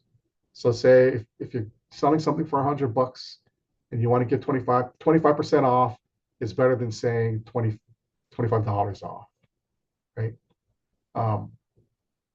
If you're priced over 100, again, this is from research. I don't know if it's true. If it's over $100, it's better to say it's $25 off of 100 than to say 25% off of 100. I think for like when you get to the $10, right? If something's 25% off when you buy a $10 product, that sounds 25 sounds more than, hey, $2.50 off, right? $2.50, well, that's not that much. But if I hear 25, I'm thinking 25%, it's the same thing. So the lower your price, it's better to use percentages. Most of you are probably going to use percentages. It just psychologically, supposedly, it's more appealing because it's a bigger number to say a percentage off versus an absolute dollar off.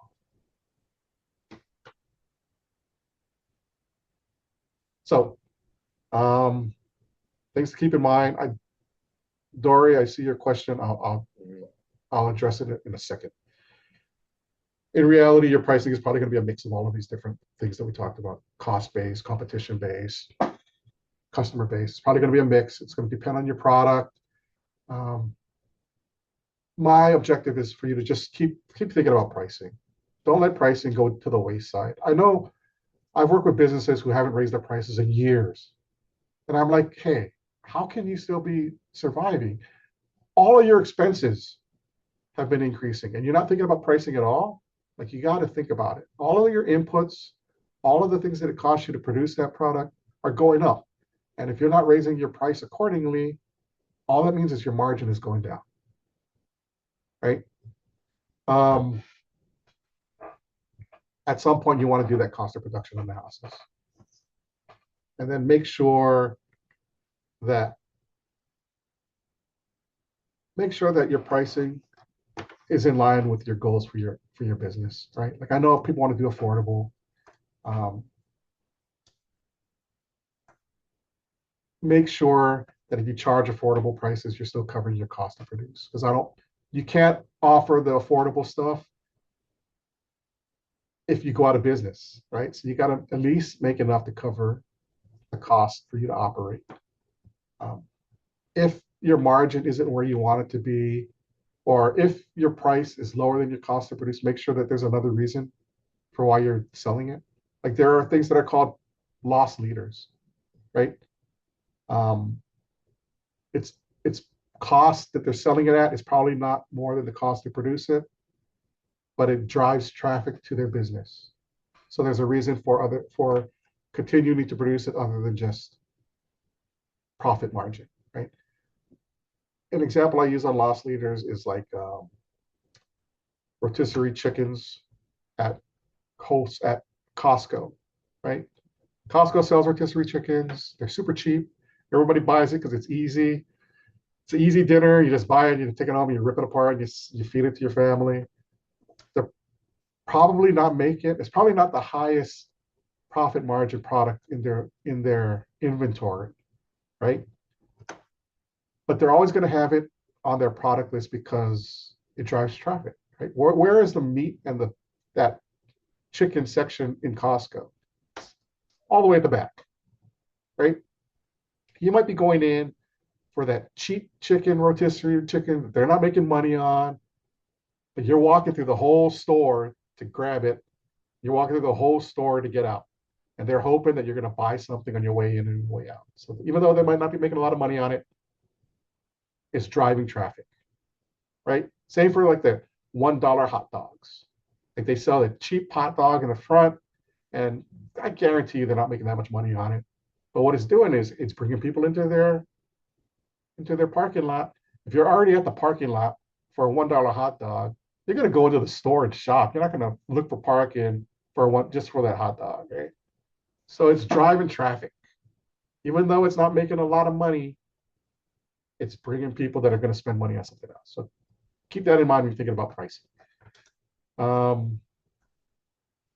Let's see.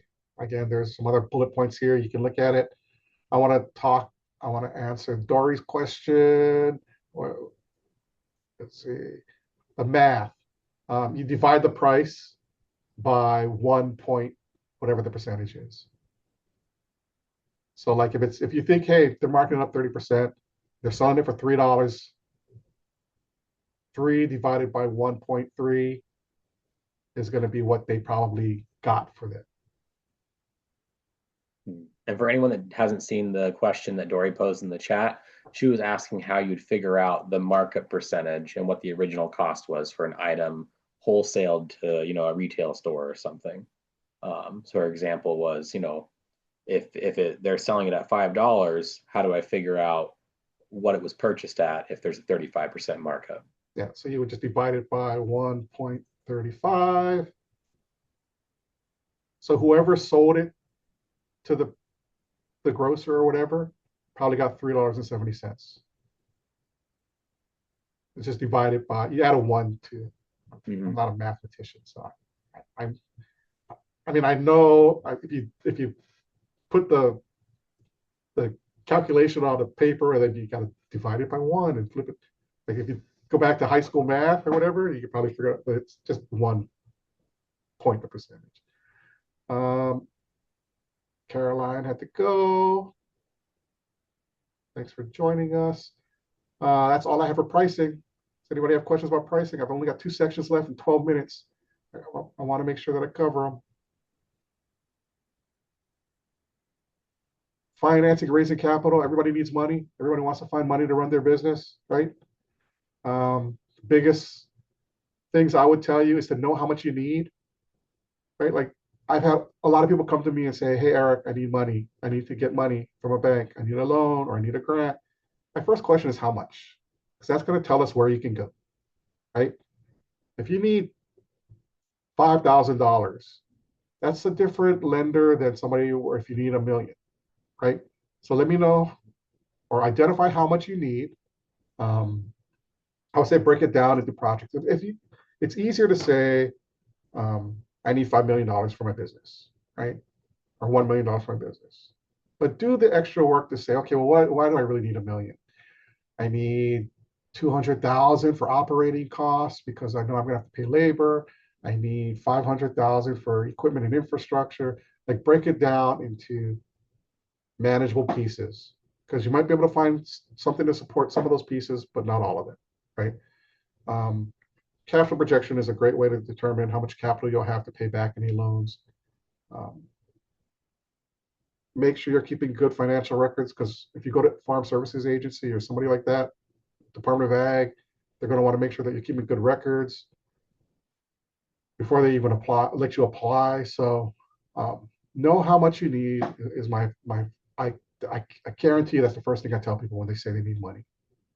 And then the best or the most likely resources are going to be either grants or loans. Everybody wants a grant. Everybody thinks grants are great. It's free money. I don't have to do anything, and they're going to just give me money. The application process is not always easy. Some of those grants are very competitive, right? Sometimes you might not even be eligible. So make sure, like for a state, if you go for a grant from the state, and if you're late on any of your general excise tax payments, you're probably not going to be eligible. They're going to say you're deficient on your taxes, right? It's not guaranteed, right?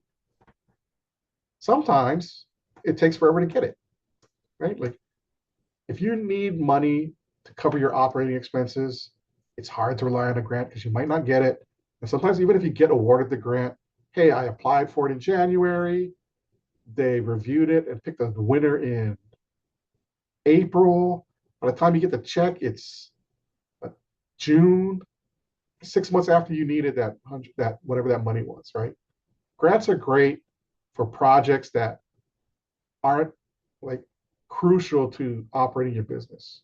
Sometimes you get a grant, and we all know the state of the government nowadays. I mean, it's pretty sketchy. People that got grants through NRCS, Natural Resource Conservation Service, farmers got grants through them.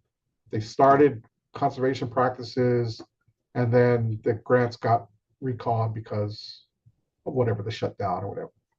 But they had already spent the money to start some of those practices, right? It's kind of sketchy. And for everybody that thinks a grant is free, come work with me for a little while and do some of the reporting we have to do for the grants that we get and all the data you got to collect and how many hours you got to spend. Okay, how many people of, what are their demographics? Are they veterans? What are their age ranges? All the zip codes. The reporting for some grants is very time sent, like it takes a lot of time. So it's not free money. It's your time. But if you can find a good one or one that matches, it's great. Department of Ag had a micro grant. I think Maui County had a micro grant. Super easy to apply for. You got it pretty quickly after the first year they did it. Those are great. There's not a lot of reporting, but it's not a guarantee. Loans are the other way to go. And I know nobody wants to take out a loan. But there are a lot of options out there for food businesses. If you're a farmer, you've got more options available to you, like Farm Services Agency, Department of Ag.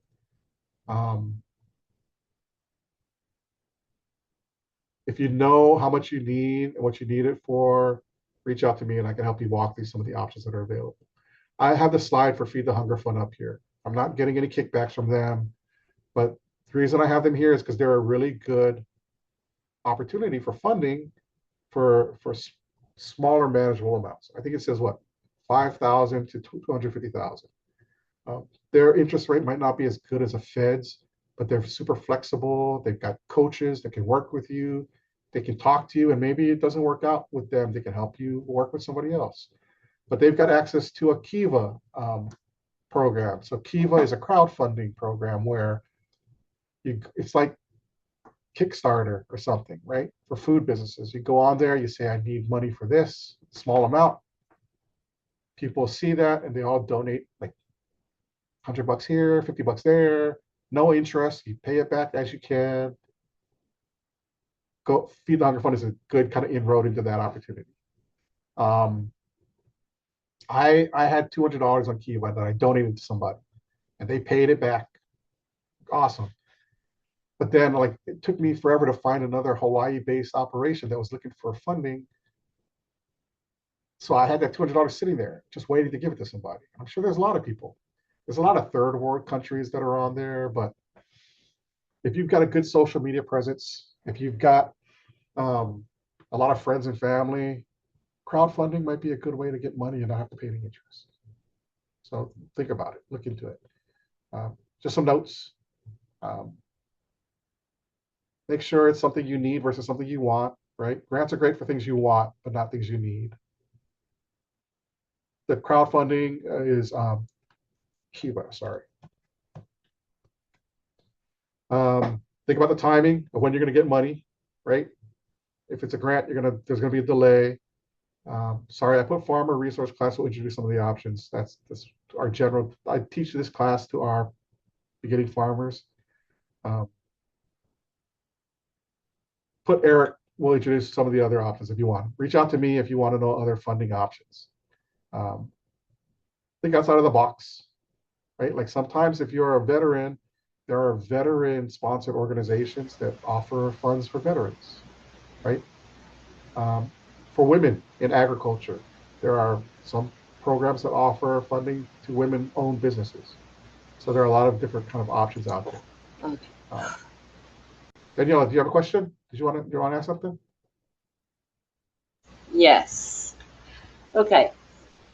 That was amazing. Thank you, Erik, for all this information. In my mind, still remain one thing. Okay, we are in Big Island. We have the most of the farm are 5 or 10 acres or more. But just say that the producer, they have at least 5 acres. Do you agree about that? 5 acres of land is considered a farm. Yeah, I mean, I would consider it. Okay. We've got smaller farms. Yeah, and what I was thinking is what the model can be completely different. I mean, why the producer just be a producer? And I'm speaking about no manufacturing a product. Yeah. But the producer be a producer and have the people that manufactured the products that they approve, and they can make a cooperation together, and they can pay for extra money every month, every year, means the producer don't have to worry if is not able to produce enough or is not able to produce extra and you have to sell it. Why we don't split producing and manufacturing? Because there is so many people that want just to manufacture things. Yeah. Okay. Means I'm going back to the tomato. I'm sorry, I'm Italian. Means, okay, just make the producer of tomato produce the tomato. They have extra tomato, and okay, they can pack the tomato and do everything and sell the tomato for a certain price, right? This is a extra to producing, because this, even to pack a tomato, is a manufacturing. Yeah. Do you agree about that? Okay. Means the price is going up because there is the packing, the timing, and there is a very short shelf life of this product. Every fresh product have a very short. But maybe if they have a cooperation with manufacturers that can take the tomato and they can pay an amount of year, means the producer know that he can count this amount of money from manufacturers that he likes and that they do a product. I just think why we don't change the system that the producer don't have to be the manufacturer. I think Is it that is going to come crazy? down to I no. don't know. A lot of producers, it's hard if you're just growing and selling produce, right? And I think Sandra mentioned that. That's why they were looking at value added products. We recommend, like, if somebody doesn't have any experience creating a value added product, we always say, hey, maybe partner with somebody like you're saying, right?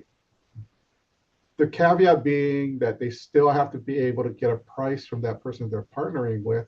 I don't know, maybe they come to an agreement where we give you the free produce, you give us some product and we can sell it at our gift shop, or maybe we get a percentage of what you like. It has to make sense financially for the Yeah, farmer to I partner understand that. versus Yeah, moving. Yeah. yeah.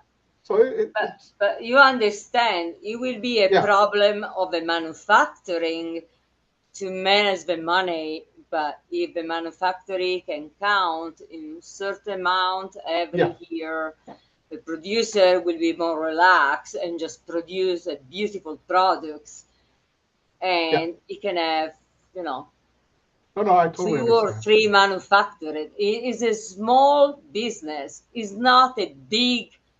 I mean, we're not speaking about big things, but Yeah, speaking about small farm in Hawaii having a profit, making profit. But yeah. going to the farmer market, going through all these expenses that you just explained to us, it's very hard for the producer. I mean, okay. Anyway, Yeah. I don't know if I'm okay. I'm sorry, my English is very. No, no, that's okay. Yeah, partnerships that work for both is would be optimal. It's just it's hard to find enough partnerships that make sense. Like for a farmer to just concentrate only on growing, they're getting a good price point. They still are producing way more than they can than that manufacturer can probably use. So it's always a challenge, and I think that's what farmers like Sandra. I hate to keep calling you out, but you mentioned it. They're finding it difficult to just sell produce, right? So Yeah. they need to find other ways to get a higher price point. For Sandra, it's investigating value added. If she was able to find a value added producer who gave her a higher price point than what she can sell it for at the market or whatever, maybe that would be an option. But then again, as the manufacturing producer or the manufacturer, it's hard to spend more than they can buy it for from somebody else because they need to reduce their cost. So it's kind of competing, right? Yeah. It's a hard question. Yeah, it's a hard. There's no answer. There's no easy It's answer. very hard question also because we are producing for the people that live here. Yeah, Means, okay, beside all this business, I understand, yeah, for sure. I mean, I always make no profit, but this is me. But doesn't matter. Now I know how to make a profit, but yeah, it's not that. You have also to think that we are going to improve our local production of things, and maybe they don't have just to manufacture everything, because there is so many people that can make a product and they yeah, can have a contract with you. Can be a cooperation. What I'm thinking is you can split your expense if you have a contract with someone that they give you some money for your production. yeah. No, Sorry, yeah, I totally understand. I'm That's okay. sorry. No, Maybe I'm too much, but um, I just like to think that there is other possibility. yeah, It is not only to have a farm, produce everything, and is going to be very challenging. And you have to market everything. You have to sell everything, and some year can be a disaster. Means you're just a small uh, farm, and you're going to fail. yeah. You know. Yeah, no, there's no easy answers. I want to be sure that I'm respectful of everybody's time. So I know this thing was supposed to end at 3, but I'm going to stay on for like a second longer, Travis, if I can. That's great. Thank you. I just want to share these websites with you folks. I think they're useful resources if you're not already familiar with them. Um, the Agricultural Law Center, Farm Commons, and Ag Plan.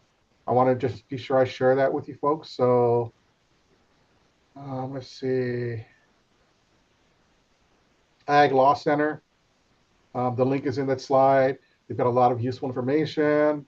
Like they got this whole webinar series on packaging requirements for value-added producers. Some of this stuff might be useful, and it might be stuff that we're not necessarily covering, or it's a good way to continue your education. So I think it's useful if you're interested. Also, let's see, what is the other one? I'm going to close this one. Farm Commons has a lot of good information for small farm operations. They've got a nice library. I think it's free to be a member. I don't know if you're a producer. They've got workshops. It's a good resource for beginning farmers or food producers, right? Farmers and ranchers. They got workshops. I turn to them sometimes when people have questions and I don't necessarily have templates for them. I might turn to Farm Commons. The last website, and again, I'm not going to go through the whole thing because you can investigate it on your own. The link is in that slide, is Ag Plan, right? If you're going to do a business plan, I think I mentioned Ag Plan in our last session. It's a free tool from the University of Minnesota. You create a free account and then you sign in. And then the way it works is, hey, you say, I want to create a business plan. You select what kind of plan type. So there's one for value added. You can just click on that. It'll ask you for a name of your plan. I already created one, so I'm not going to do it. But when you go into Ag Plan, it'll have these different sections, right? These are all kind of sections related to what I talked about in our business plan class last time, right? Exec summary, business description. Sorry, it's still thinking. But they have, what you do is you go into the section, they'll have like a blank area for you to type in whatever information you want to do relating to business description. They've got tips. There are some resources down here. This one has none. There's samples. Some of them will have examples of things.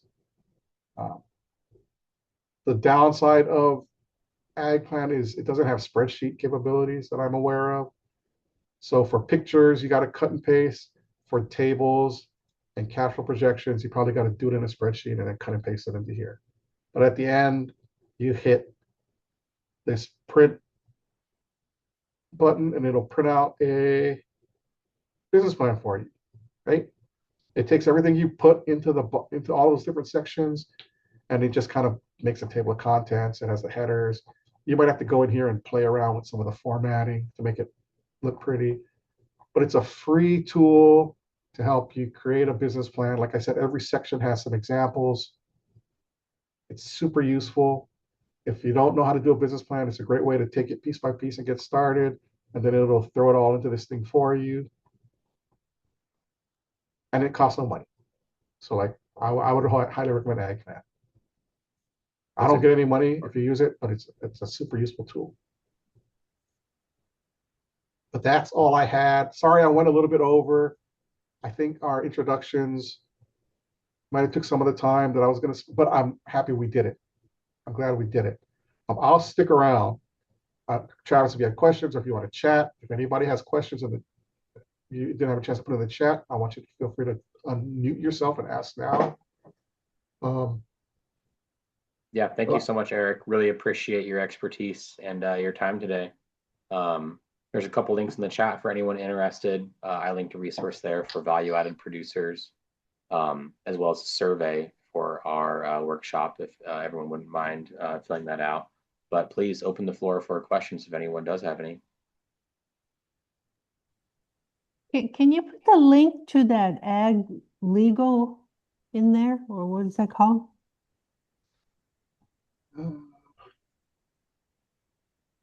Yeah, let me pull it back up.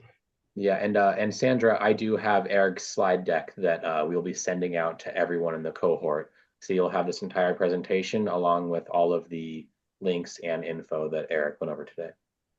Yeah, I don't get your emails. That's right, you don't. Sandra, why don't you get his emails? Sandra, Sorry. do you have an email? I do. We have an issue with their email setup. They got a really good firewall or something. Sandra, I just threw it in the chat. Okay, perfect. Thank you. Yeah. And please take the time to do the little survey that Travis mentioned. Yeah, please. As a recipient of funding from, public and private sources, I know that that's a key way we use it in our program also, just to report information, to show whether these things are more useful. Danielle, are you leaving? Thank you, Daniela. Yeah, I'm checking off too, you guys. Thank you so much. Thank you, Erik. Okay. I could hear you talk all day long. I don't know about that. Very interesting, very helpful. Thanks for joining. Thank Yeah, you. thanks for joining us, Sandra. Travis, is the next one Zoom also, or is that in person? It will be in person. Okay. All right. Thank you. Have a Thanks, great day, Sandra. you guys. Thanks. Aloha. Aloha. Thank you. Thanks, Dory.